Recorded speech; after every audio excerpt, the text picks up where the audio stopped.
too young for clubs and too old to go to movies every weekend.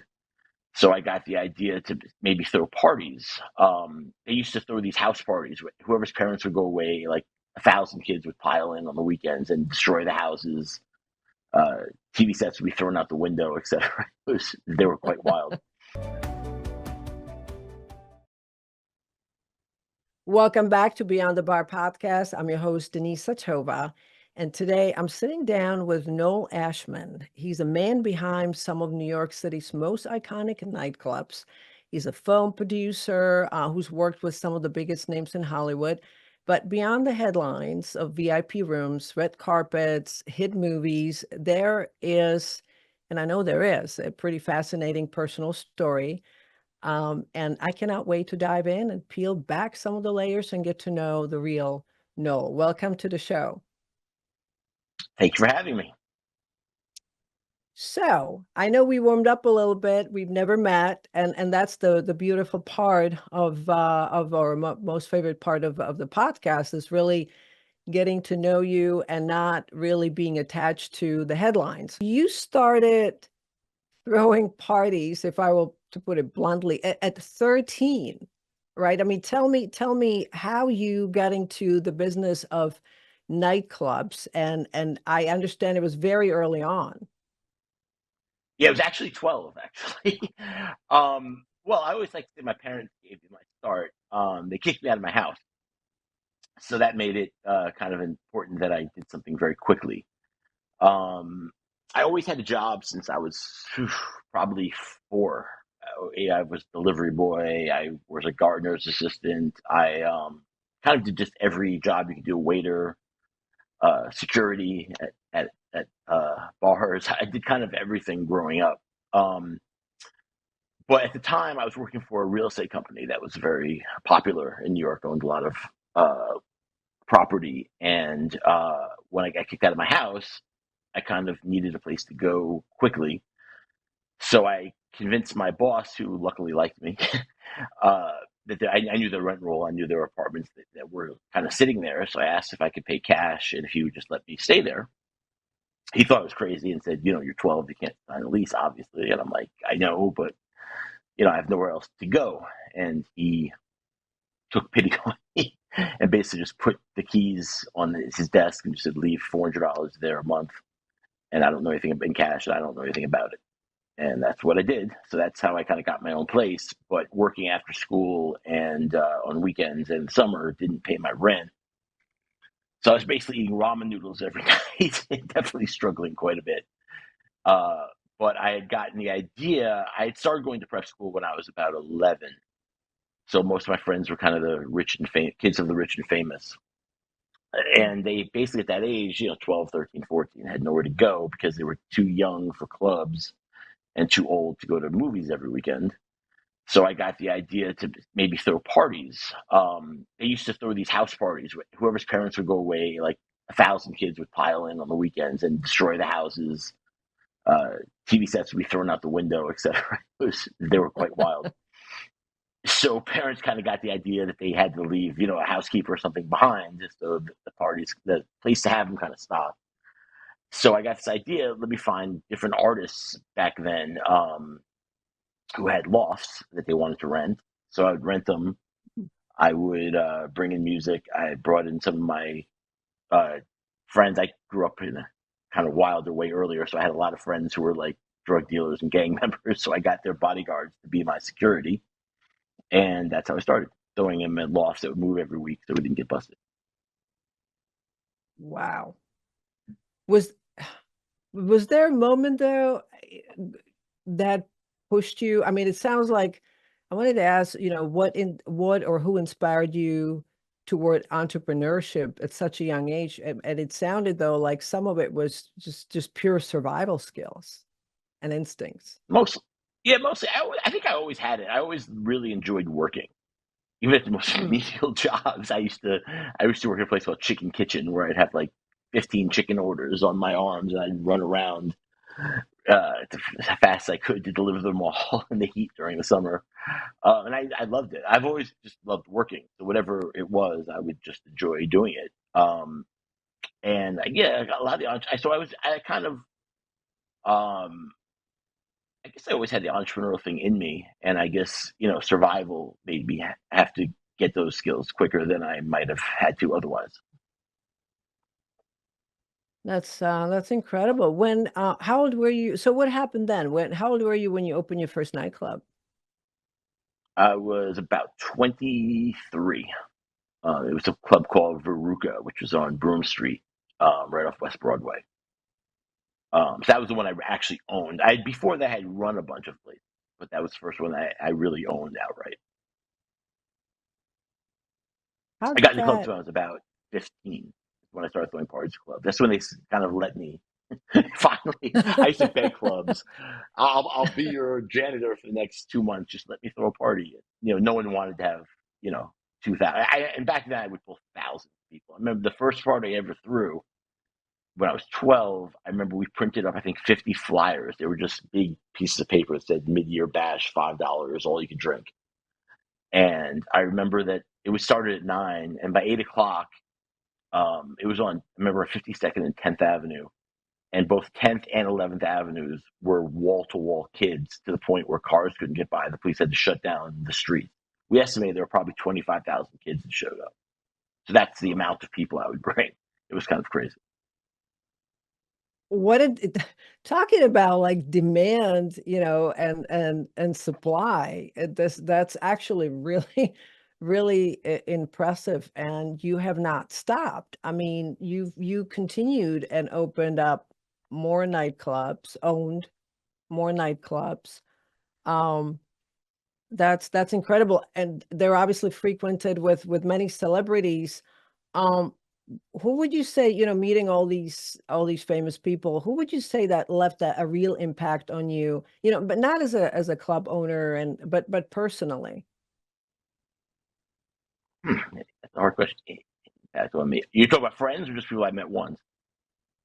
Just like the celebrities who went, and yeah, who went to your clubs and you met on this path. I mean, the only person I've ever been, I think, starstruck by was probably Clint Eastwood. I'd always been a humongous fan of his. I've always thought he was just as a director, as an actor, as kind of everything he's done, just one of the absolute legends of Hollywood.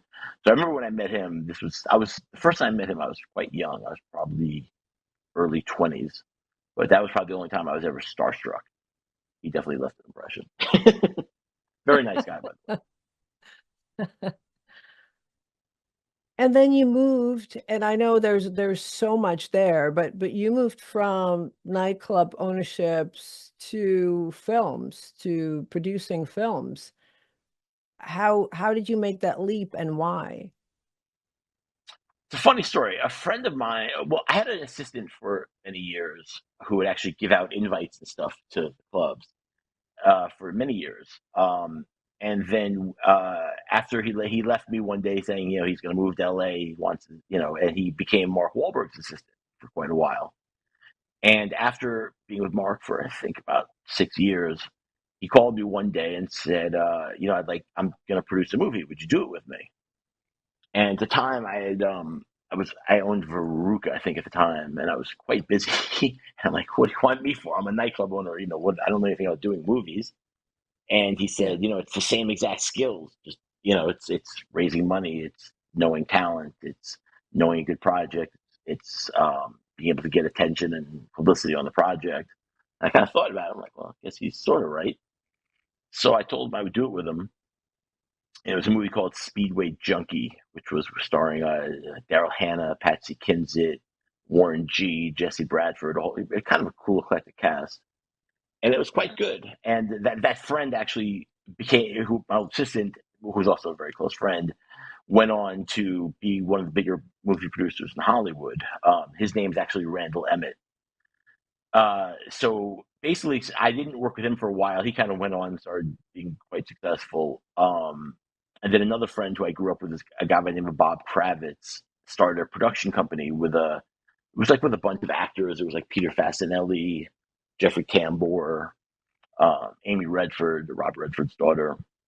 and he asked me to be a part of it. So I joined his production company, and we started doing some indies. So I was basically doing movies just whenever I had spare time. It was kind of like my hobby. I would do a movie every 2 3 years, just see mostly little indies, and it went well, and I enjoyed it. But I was quite busy with my nightlife stuff at the time. Um, then in about 2017, when I closed the last nightclub I owned, which was a place called the Leonora, I was kind of burnt from nightlife because I had literally always had a place I was pushing, whether it was as a promoter, or manager, or an owner, since I was probably 12 years old. So I was kind of a little burnt of nightlife. It just I had done it so long, and I had never given movies really a chance. I kind of just did them as like a side hobby. So I kind of said to myself, let me give myself 1 year and just not do nightlife, just do movies and focus on it and just see if I enjoy it. And so I did, and I ended up doing 9 movies in 1 year. So that went well. So I kind of just Yeah. stuck with it. Yeah. So I kind of just stuck at that point, just stuck with it. That's sort of how I got, started doing movies more seriously since then. So it's only been, whatever it is, 6 7 years that I've actually been doing movies in any kind of serious way. Again, I'd done a bunch, but just that were kind of side projects that I just did when I had time. But a lot of people were approaching me to do them, so I kind of was like, all right, I might, take it more seriously. That's a lot of work. Oh my gosh. You probably learned, well, actually, what have you learned about yourself from that process?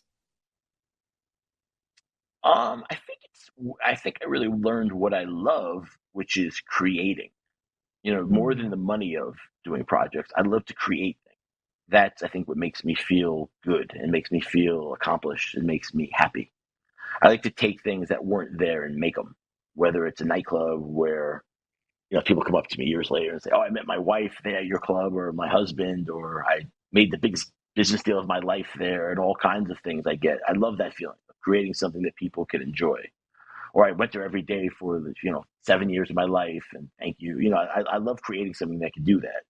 So whether it's in a space, whether it is a movie, whether it's a off Broadway play, which I've produced a couple, whatever it is, I like to create something, and then the feeling of creating is what gives me a great accomplishment and pleasure. You know what? I'm wondering if you could go back to when you were, mm, I mean, you were doing amazing things at age 12. Many people simply do not. But I mean, if you can transport yourself back there, can you see a moment when you were maybe 10, 11, or 12 when you sort of felt that you were filled with that feeling of being creative, doing something that impacted other people, you made other people feel good through your creativity? I mean, I know you're quite young, but can you think of any moment, any specific situation when you did something like that that involved creativity? I mean, I think I always did entrepreneurial things. I mean, when I was 4 in nursery school, every they'd always have us making, paint, drawing pictures and stuff, as part of the class. So I got the idea. I took everyone's pictures and went up to the top of the school and put them in front of the school and started selling them for $1 each. Did quite well, making money at that. So I did that. My mother used to rent a house in Fire Island for a couple of years. So there were no cars. So I used to take a wagon and meet at every ferry and take people's luggage from the ferry to their house. And then I got the idea I could get a lot of other kids to do it too. So I had like 30 kids working for me in every community, with walkie talkies. And I made sure we always had someone meeting every boat, even if it was at 6 in the morning or 12 at night. So I've always had that entrepreneurial thing. That's kind of always been there. I've always had a great hunger to do that ever since I can remember. See, that's, I'm a believer that if what you're doing today, if you can somehow connect it to something earlier on that it almost like signals you are in alignment, right? So that makes a lot of sense. Wow, you seem to be just you're operating on like high octane. I mean, when do you sleep? Well, Seriously. I do sleep. I have weird hours. All my friends, my friends always joke. Yeah. I'm always at my strongest between, most of my work day is between, let's say, 3 p.m. and 1 a.m. That's when I'm like most focused, I find. So I've always had a very offbeat way of doing everything in my life, whether it's a nightlife business or whether it's a 9 to 5 business. But I've always kind of functioned in my own world, I guess you could say. But I do sleep. Since I had COVID very bad, actually. I was one of the first people to get COVID before they even knew what it was. And when they were still telling people not to wear a mask, that's how early I got it.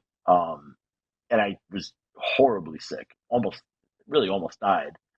Oh, wow. Um, but since I've had that, I've actually needed a lot more sleep than I used to. So now I could sleep forever almost. I actually slept 17 hours straight. Like, it's bizarre the way my body works right now. But but everything else is good. But I sleep a long time now. That's good. Yeah, so I do get Yeah. my sleep. You get But I your also you go. get your I'll also go days where I don't sleep for 30, 35 hours straight because I'm working. So I kind of I have a weird way that I work. I'll work very intensely, then I'll take a break, then I'll work intensely and then take a break. Kind of the way I've always been that way. Hmm.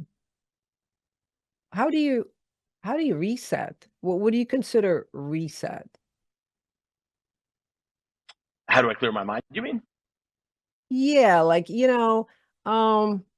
take time. Like, I don't like to ask the question, what do you do outside of work when you're not working? Because it feels like that's your passion. But let's say you had to spend a day somewhere where you couldn't work, you didn't have access to all your projects. What would that day be like? Well, I take them. I certainly take days where I'm just off. I mean, one thing I love doing is watching movies. So there'll be days. I love cooking too. So sometimes I'll Oh, just cook. Um, I learned to cook from a very young age because my mom didn't know how to cook. So I've been cooking since I was probably 3 years old. I what do you cooked like for my to mom cook? even when I lived with her. What do you like to cook? I could cook anything. I could cook. Anything? My favorite's probably veal and spaghetti, but I could Mhm. cook, whether it be a steak, whether it be chicken, whether it be baking cookies, baking cakes. I don't have a chance to do it a lot, but whenever I have a chance, I love to cook. That's one thing I love to do. I like to watch movies. I like to just like turn my phones off and just turn all the lights off and just watch movies. That's something I do What for sure. are you binging on any shows right now? I'm horrible about TV shows. I really don't watch a lot of shows. Yeah. I find it hard to. I don't know. I don't have the. I mean, the only shows in modern television that I've watched, like every show, is like Sopranos, Entourage, Boardwalk Empire, The Deuce a little bit, um, Euphoria. But I've picked my shows that I really watch very. Yeah, they have to really strike something with. So more movies than shows, but those are the shows that I guess you could say have binged. Yeah, it's you know what? I almost it has to. I mean, I give it a few minutes, and if it doesn't grab me, and almost I have to I have to set my brain to know, okay, listen, this is going to be a predictable plot. You know what you're getting into. You want to be entertained. So this is a good action flick. So I watch that, or when I'm into like murder mysteries. I love those. But yeah, that's it's kind of like it's a form of escapism. Uh, what makes you Absolutely, what makes you laugh out loud? someone funny. Someone or something? I, I guess both, but I mean, there are people who I find just hysterical. Some of my friends, some people who I just admire as comedians and stuff. But I Yeah. think a funny movie or I'm pretty like it takes someone really good comedically to make me really respond. But there are a couple. I always thought Chris Rock is one of the funniest people on the planet. Um, Even when I've met him, he's cracked me up. Yeah. So yeah, he's been I find him hysterical. I like Eddie Murphy. I've always been a fan of more in film than in stand up, but I've always been a fan of. Me too. Yeah. Yeah. Yeah, it's interesting. I like Kevin James, Sebastian, Hmm. but it's interesting when you see them in the stand-up, let's say Netflix, and they go on and on and on and on and on, it loses something. It's like almost the first few minutes or I don't know, 15, 20 minutes. That's a skill. I mean, to be up there and Oh, yeah, unquestionable. No, that's I think one of the hardest forms, in my opinion, one of the hardest things in entertainment is when you get up there by yourself with no special yeah. effects, no props, and just be able to talk and make everyone laugh. Like, it's one of the hardest things to do. That's why I respect it so much. Someone Yeah. who could do a 2 hour show and keep you in, and not bore you is amazing. And there are very few artists, comics who could do that.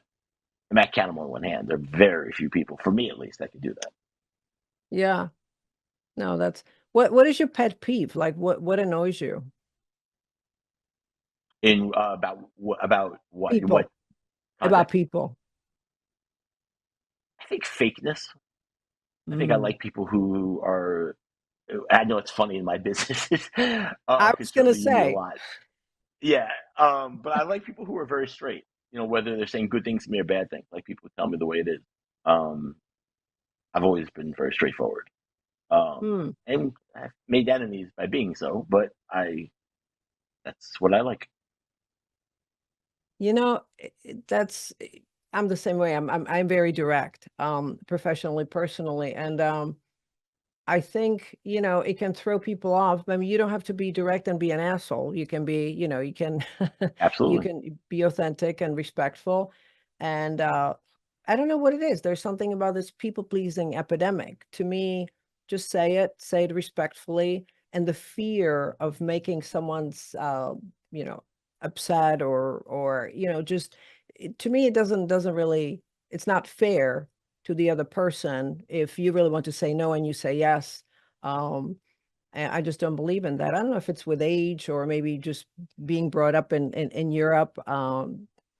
But yeah, I am with you, just being direct, uh, Yeah, well, I mean, it's the authentic. way I've always been. I've paid a price for it at times in my life. It hasn't always been a smooth ride doing that, but I believe in it. I just think that, I tell, I'm not someone you have to read. I'm very direct. I'll tell you how I feel. How I feel. What I say is what I mean. So Yeah. people get offended sometimes, but I think the people who matter don't. This old expression. I think the people who care don't matter, and the people who matter don't care. Hmm. That's a good one. Yeah, Yeah. that is a good one. I think, I think that's actually Dr. Seuss, if I'm not mistaken. is it? Believe it or not. Yeah. It's Yeah, two of my favorite quotes. Dr. Seuss has two of really. my favorite quotes, believe it or not. Yeah. The Did second you one is don't, pardon? did you grow up on that, reading them? Uh, I did read a lot of Dr. Seuss as a kid, yeah. My mom loved Dr. Seuss, so she used to read it to me a lot growing up. And But my which one second did you favorite say? the Yeah, which second one? one is don't cry because it's over, laugh because it happened, which I think is one of the most profound quotes I think I've ever heard and the most important in life. Say it again. Not that I've always been successful at it, but don't cry because it's over. Laugh because it happened. I love that. Yeah, that's my favorite quote ever. I Hmm. Yeah, it's think. life's it's a mix of all experiences. And I shared with you before we started that I came here as a teenager from another country on my own. And people sometimes ask me, if you were to do it That's a all great over story. again, do you have any regrets? No, no, I don't. I actually don't. It's I would regret, not having some of these experiences because it kind of makes you who you are in totality. I mean, you've had it, you didn't have it easy either. No, I had some horrible times, some that lasted a long time too. But I think you can't regret things. You have to just learn from them. And if you learn from them and you learn lessons from them, that's what life's about. And you hope to not repeat them. But I've certainly had horrific times in my life. I mean, as a young kid, I was actually suicidal at the time, and very close to killing myself as a kid. So I was, it was a very, very tough. I had a very, very hard childhood in many ways. Um, that could have broken me and almost did,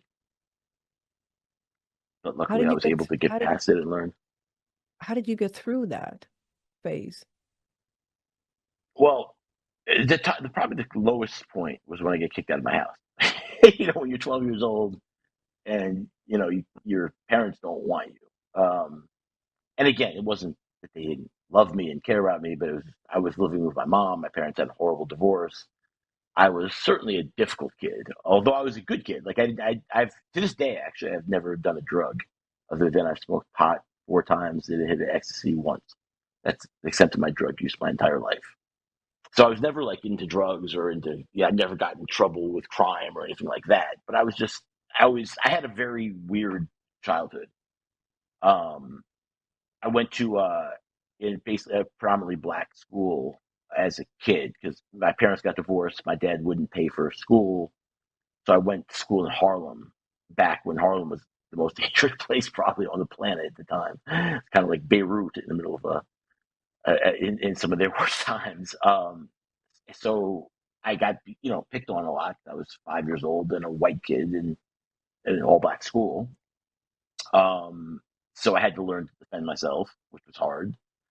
And some of the close friends I made were, one of my best friends was a leader of one of the toughest gangs in New York. Another one of my friends was one of the biggest drug dealers in the city. And those are two of the kids I grew up with. So I really grew up with mostly gang members and drug dealers and people and I didn't even have a white friend until I was probably about 11 years old. So my whole experience was in the black community. I used to break dance. I used to play basketball and football in Harlem and South Bronx or the projects most days. So I had a very, very odd childhood.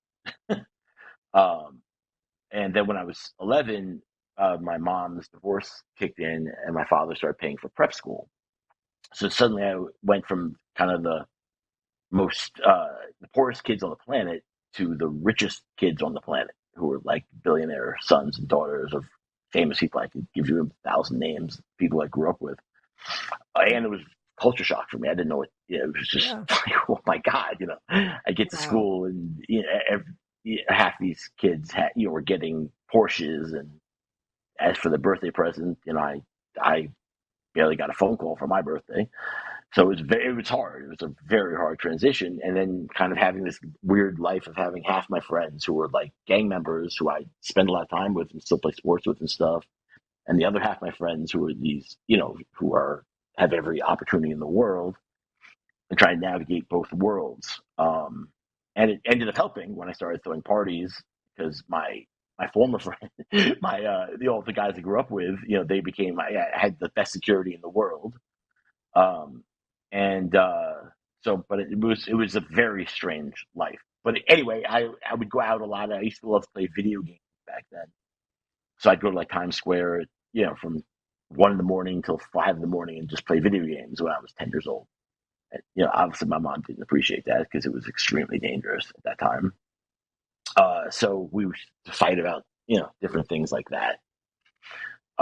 So I was, I guess I was difficult, and she was having issues at the time. So it was a tough time for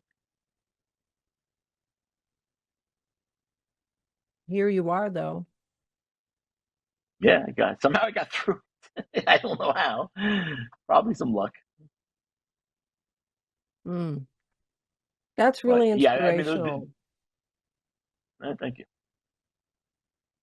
Yeah. Yeah, I mean, You I was know, definitely at the lowest point in my life when I was probably 12. It was definitely like, I just thought I should just kill myself. Like, why am I even here? It had such a bizarre. It was very hard for me because I was in a prep school when I had grown up. Yeah, I had all these kids I didn't relate to because even though my father, when people found out who my father was later, much later, I never told anybody, but much later people would find out who my father was and they'd be like, oh, you're a rich kid. Well, no, I actually grew up quite in a quite different way than that. But it's just I was always very hard to define, I guess. So I you really grew up in poured, both worlds. you did, you really did. And that's not to be taken for granted. Um, Yeah. I mean, it's one of the it most bizarre things is actually the building I grew up in is, I don't know if you're familiar with the Ghostbusters building in Manhattan on Central yeah, Park West. That's where I yeah. grew up. So I'm living, like 3 floors beneath Calvin Klein and Donna Karan and all these people, and I couldn't afford buying a piece of bazooka gum on the street. I mean, I couldn't. I didn't even eat steak. The first time I ever ate steak was when I was 12. I had never had steak before. My mom said we couldn't afford that. So I would always have, either ground beef or chicken. I grew up in it like someone, I grew up like my friends from the projects, basically, just living in one of the most elite buildings in the world. That was what was so bizarre because my mom owned the apartment because my father had bought that, but we had no money other than that. That was it. So I grew up having everything I did, I had to make my own money. That's why I've worked since I was 3. I've always had to Yeah. make my own money or I wouldn't be able to do what I wanted to do. So I had it's definitely bizarre, Charles. And then people, I could talk for hours and people were like, wow. I definitely had a very, very bizarre job. And it was hard. It took a lot out of me at the time.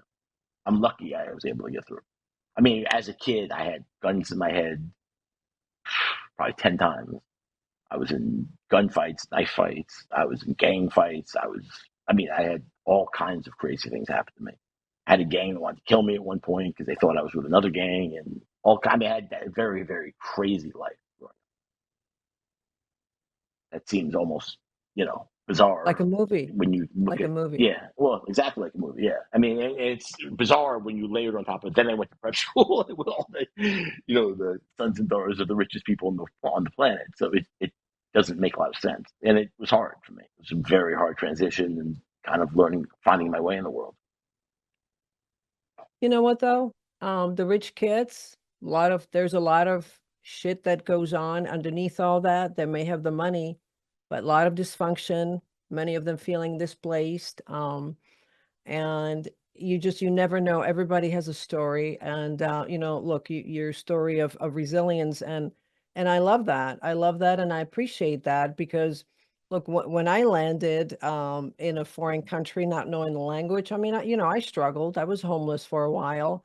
And Wow. but there's something in us, obviously, that the same thing. I didn't resort to drugs or, God knows what. I just I had this drive. I actually, when they would release us from the homeless shelter, I would go to a library and I would read and I would Wow. find solace in reading. And I've always wanted to finish my education and start a business. And many decades later, here I am. But there's Good something for in you. us.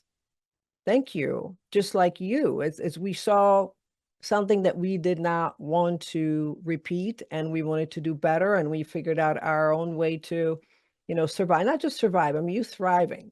So that's pretty impressive, man.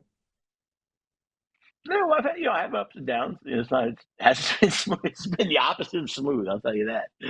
But I've had a lot of hard things happen to me. But yeah, I look at it as I try to look at it as an experience, and I try to learn from it, and then I try to not make the same mistakes again and move forward. And I've made plenty of mistakes on a lot of levels in my life, but I try to keep going forward. I could talk to you for a long time. This is we're just getting to know you and your story, which is incredible. But on sort of a final note, what advice would you give to someone who's trying to get into, I guess, the movie business? It's almost like a cliche, but not so much about how you break through, but just becoming an entrepreneur because it takes a certain skill sets to do that. I mean, are there any things that you wish you knew outside of obviously trying to survive and getting through the trauma? Just something you wish somebody had told you earlier on as you started all these businesses. Um, what would that be? Good question. Probably that no matter how bad things get, and in business as well as personal life, at some very bad times. It is not always people look at my life and often say, "Oh, you've done this and that, and wow." they don't know all the times where I've been in real trouble, and I've had many of those times in my life. I think it's that